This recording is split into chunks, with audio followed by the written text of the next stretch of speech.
Salut à tous, le journal du foot de ce mercredi 11 mai. Les infos et rumeurs du mercato, décidément pas un jour sans que Kylian Mbappé ne fasse parler de lui.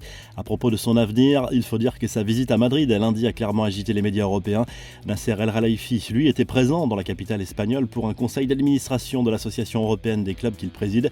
Plusieurs médias espagnols assurent qu'il aurait annoncé auprès de ses interlocuteurs que le champion du monde allait prolonger au PSG. Une information démentie par RMC Sport, le président parisien n'aurait absolument pas abordé ce sujet. Comme attendu, Manchester City a officialisé de son côté un accord de principe avec le Borussia Dortmund pour le transfert d'Erling Haaland au 1er juillet.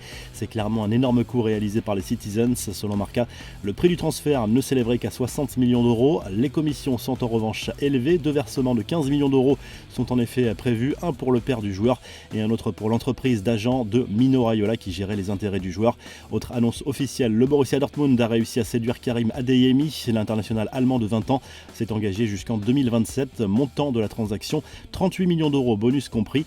La nouvelle Ligue des Champions est donc validée. L'UEFA a définitivement approuvé le nouveau format de la C1 qui entrera en vigueur pour la saison 2024-2025. Il y aura 36 équipes au lieu de 32 actuellement. Le troisième de Ligue 1 sera directement qualifié. Si la France reste la 5e nation européenne au classement UEFA, les poules se dérouleront sous le format d'un mini-championnat désormais. Les groupes au sens propre du terme vont disparaître et chaque équipe jouera contre 8 adversaires différents. À l'issue de ce mini-championnat, les 8 premiers seront qualifiés pour les 8e de finale. Les équipes classées entre la 9e et la 24e place s'affronteront lors d'un barrage pour rejoindre la phase finale. La Ligue Europa et l'Europa Conference League abandonneront aussi cette phase de poule classique pour un mini-championnat. Les infos en bref, pendant que Mbappé était à Madrid et Neymar à Barcelone, Lionel Messi s'est lui rendu en Arabie Saoudite en ce début de semaine dans le cadre d'une campagne de promotion pour l'Office du tourisme local. Un déplacement qui a fait jaser à cause des critiques sur ce pays en termes de droits de l'homme, sans parler de la relation délicate avec le Qatar. Le club parisien était au courant du partenariat de Messi avec l'Arabie Saoudite qui existait avant même sa signature à Paris l'été dernier.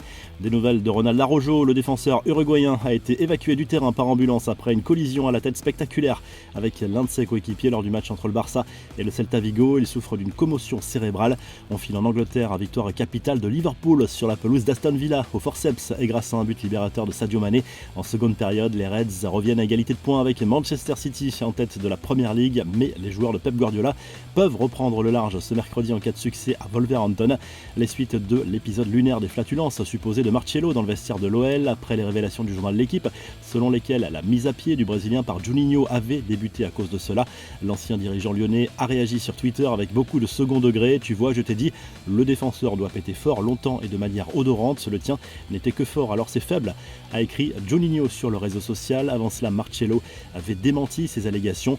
Le jeu vidéo FIFA s'appellera désormais eSports FC. L'information a été officialisée par l'éditeur américain Electronic Arts. Cette décision est la conséquence du non-renouvellement de la licence accordée par la FIFA.